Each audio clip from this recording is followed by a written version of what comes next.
नमस्कार मित्रांनो, ज्या विद्यार्थ्यांचं TRTIमध्ये किंवा बार्टीमध्ये सिलेक्शन झालं आहे आणि त्यांचे बँक अकाउंट कन्फर्म झाले नसेल किंवा काही विद्यार्थ्यांच्या प्रोफाईलमध्ये आपला बँक अकाउंट नंबर किंवा आपला IFSC कोड आहे जो चुकीचा टाकला गेलेला आहे, तर तो आपण कशा पद्धतीने फिक्स करायचा आहे ते या व्हिडिओमध्ये आपण पाहणार आहे। तर व्हिडिओ नक्की शेवटपर्यंत बघा आणि चॅनलवर नवीन असाल तर चॅनलला सबस्क्राईब करा। तर मित्रांनो, या ठिकाणी आपल्या एका विद्यार्थ्याचा बँक अकाउंट नंबर चुकीचा आहे आणि IFSC कोड जो आहे तो या ठिकाणी MT आहे।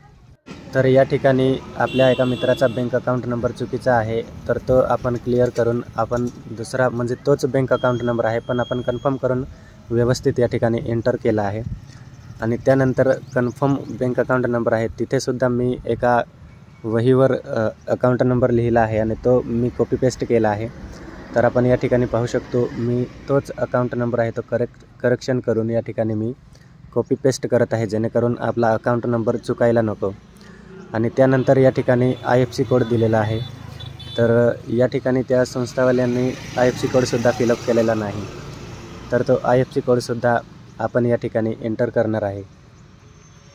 तर IFSC code, bank account number वगैरे मी एका वहीवर लिहून घेतलेले आहे आणि त्याचा फोटो काढून मी चुकायला नको म्हणून कॉपी पेस्ट करायला लागलो आहे। तर तुम्हीसुद्धा असेच करायचं आहे, जेणेकरून तुमचा अकाउंट नंबर किंवा IFSC कोड चुकणार नाही आणि आपल्याला DBT येण्यासाठी काही प्रॉब्लेम होणार नाही। तर जसे आपण IFSC कोड एंटर करणार, तुमचं बँक नेम आणि ब्रांच नेम आहे, ॲड्रेस आहे, ते आपोआप जे आहे ते फिलअप होणार आहे।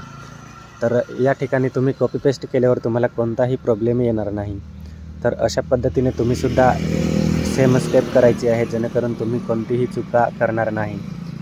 त्यानंतर आहे या ठिकाणी पासबुक अपलोड करायचं आहे। तर ते पासबुक आपण 100 KB पर्यंत PDF कन्वर्ट करून अपलोड करू शकतो। तर या ठिकाणी आपण बँक अकाउंट नंबर आहे तो बँक अकाउंट नंबर कन्फर्म केलेला आहे, त्यानंतर IFSC कोड या ठिकाणी एंटर केलेला आहे।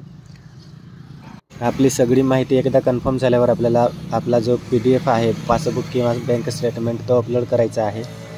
आणि त्यानंतर अपडेट या ऑप्शनवरती क्लिक केल्यानंतर तुम्हाला बँक डिक्लेरेशन येणार आणि बँक डिक्लेरेशन सेव्ह केल्यावर आपल्याला आपला जो बँक डिटेल आहे ती आपली या ठिकाणी कन्फर्म होणार आहे।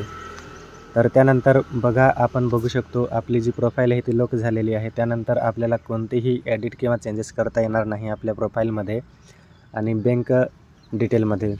तर आपण आपली जी डिटेल आहे ती व्यवस्थित चेक करायची आहे आणि त्यानंतर अपडेट झाल्यावर पुन्हा आपल्याला बँक अपडेट किंवा बँक डिटेल अपडेट जी आहे त्याच्यावर क्लिक करून आपले नाव, अकाउंट नंबर किंवा IFSC कोड किंवा ब्रांच वगैरे आहे ते एकदा आपण व्यवस्थित चेक करायचे आहे।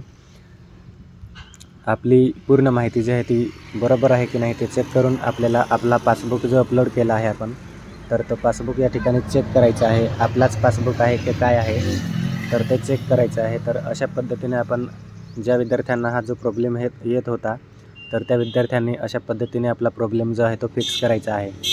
तर आय होप मित्रांनो आपल्याला व्हिडिओ आवडला असेल आणि व्हिडिओ आवडला असेल तर नक्की लाईक करा। थँक्यू।